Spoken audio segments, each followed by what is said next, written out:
Number 10. Alan Wright, too short for his Ferrari. Alan Wright, the soccer player with not so legendary height. This guy bought a Ferrari but was too short to drive it properly, causing a right knee injury from constantly stretching to reach the pedals. I mean, talk about high performance failures. Next time, Alan, maybe get a booster seat or stick to a bicycle. Number 9. Jimmy Johnson, falls off golf cart roof. Hi, it's Jimmy, and this is Golf Cart Rodeo.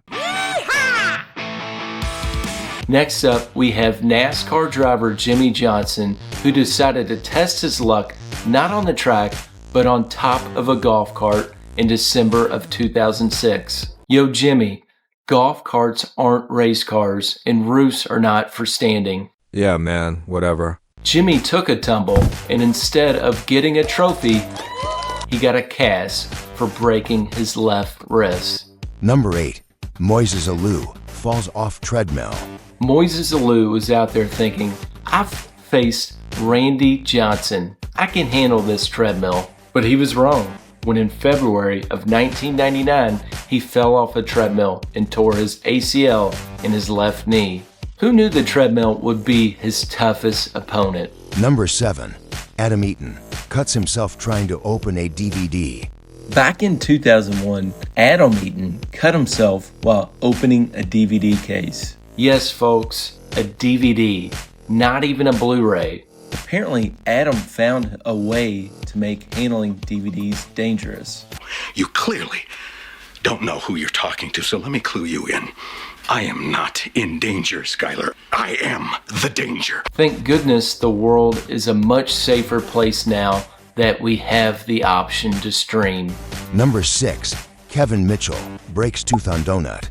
Kevin Mitchell was a guy so intense he broke his tooth on a donut back in the spring of 1990. Yes, a donut. I mean, how hard was this donut? Was it a baseball disguised as a Krispy Kreme? Kevin, if you're out there, please take it easy on your snacks. Dunk it in some milk next time, or just chew slower. Number 5. Plaxico Burress, shoots his own leg. Cracking the top 5 is Plaxico Burress, who shot his own leg in a nightclub back in November of 2008. Yes, Plaxico apparently carried a gun in his sweatpants. Genius. And it went off. He went into the club aiming for a good time and left with a limp and a whole lot of explaining to do. Number 4. Chris Hansen, chops own foot with axe. One of the most ridiculous injuries in NFL history happened in the Jaguars locker room in 2003 when NFL punter Chris Hansen decided it was a great idea to swing an axe at a tree stump. Target locked.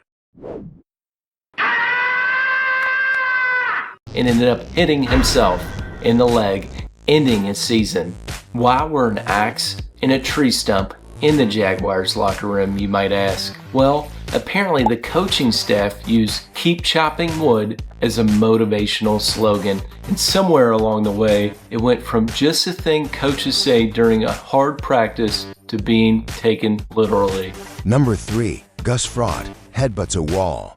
Taking third place is Gus Frerotte. The Washington quarterback was really not using his head during this touchdown celebration. Well, actually he was, and that's the whole problem. After scoring on a 1-yard touchdown run in 1997, Gus Frerotte decided the best way to celebrate was by headbutting a padded wall. He went from end zone hero to ER patient in record time. Instead of high fives, he ended up with a neck injury in a hospital visit. Number 2.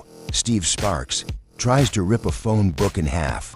Number 2 goes to Steve Sparks, who before the 1994 season started, dislocated his shoulder while trying to rip a phone book in half. Sparks thought he was the Hulk, but instead he just ended up not making the team that year. Number 1.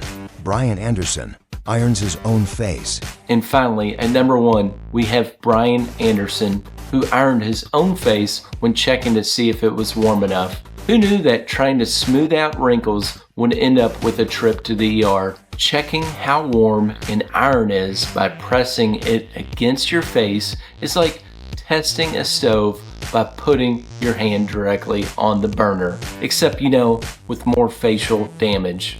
That's one way to really feel the burn. The thing is, now that you know my top 10 boneheaded injuries in sports history, my guess is you are in the mood for another one of my other sports-related top 10 videos. And that's why you should watch this video about to pop up right here, where I reveal my top 10 little man dunkers in NBA history. And for more top 10 videos like this, don't forget to subscribe to my channel right here.